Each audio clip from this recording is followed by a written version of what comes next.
বিসমিল্লাহির রহমানির রহিম। হৃদয়ে ঢাকা। আজকে ঢাকা দক্ষিণ সিটি কর্পোরেশনের যে আয়োজন হয়েছে সত্যি বিরল। আমরা এত বছর ধরে কাজ করছি, এরকম আয়োজন কিন্তু আমরা দেখি নাই।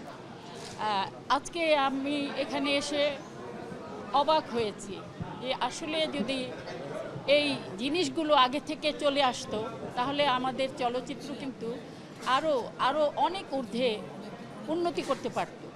তো আজকের অনুষ্ঠানের আলোচনায় বুঝতে পেরেছি যে ভবিষ্যৎ সবাই যদি আমরা শিল্পী কলাকুশলীরা যদি একত্র থাকি, মিলমিশ হয়ে থাকি, আমাদের মধ্যে যেন হৃদয়তা থাকে, ভালোবাসা থাকে, তাহলে এই ফিল্ম ইন্ডাস্ট্রি আবার সেই আগের জায়গায় পৌঁছতে পারবে।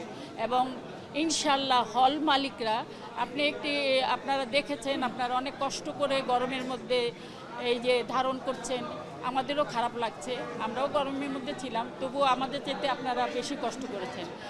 একজন লায়ন সিনেমার হলের মালিকের কথা আপনারা শুনেছেন, তারও হল ছিল। তা এত হল যেখানে ছিল, আগে বিনোদনের মাধ্যমই ছিল চলচ্চিত্র। চলচ্চিত্র মানে এমন একটা জায়গা, বিরাট মাধ্যম, শুধু বাংলাদেশে না সারা ওয়ার্ল্ডে কিন্তু চলচ্চিত্র বিরাট মাধ্যম। চলচ্চিত্র আসার জন্য পৃথিবীর অনেক মানুষ পাগল থাকে চলচ্চিত্রতে আসার জন্য, কিন্তু কারো যদি ভাগ্যে থাকে আসে, কারো ভাগ্যে না থাকে আসতে পারে না। তো আজকে যে হল মালিক কথা বলে গেছে, এই যে মধুমিতা হলের মালিক নওশাদ ভাই, ওনারা ঈদে ছবি চালায়, তারপর আর চলে না, বন্ধ থাকে। এটা আমাদের জন্য বিরাট ক্ষতিকর, হ্যাঁ দুঃখজনক এবং দেশের ক্ষতি। কারণ এই হলগুলো যদি আগের মতো চালু থাকতো তাহলে কিন্তু এই যে বিনিয়োগ, এই যে টাকাগুলো আসতো, এই টাকাগুলো আসা কিন্তু বন্ধ হয়ে গেছে। হ্যাঁ, এই হলগুলো বন্ধ হওয়াতে মানে সব কিছু।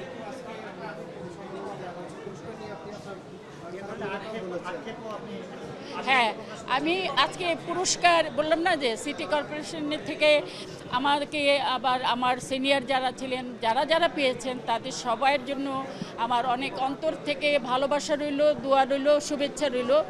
এবং আমি অত্যন্ত খুশি হয়েছি যে আমি আসলে নিজেকে মানে ভাগ্যবতী মনে করছি যে আমি আজকের এই অনুষ্ঠানে যোগদান করতে পেরেছি। হ্যাঁ, আর আরেকটা যেটা বলেছি, ওরা 11 জন নিয়ে আমি আসলে এত ভালো ভালো ছবি করেছি, আপনারা হয়তো জুনিয়র অনেকেই জানেন না, কিন্তু ঘেটে দেখবেন আমার কত ভালো ভালো ছবি। কিন্তু আমার প্রশ্ন হলো, আমি এত ভালো ভালো ছবি করেও আমি শুধু একটি ন্যাশনাল অ্যাওয়ার্ড পেয়েছি, স্ত্রীর পাওনা, কিন্তু আর তো কোনো ছবিতে আমি পাইনি।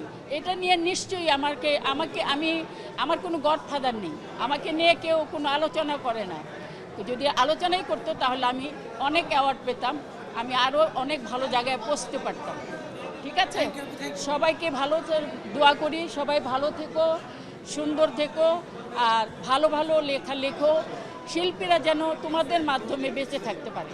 ঠিক আছে, ওকে, আল্লাহ।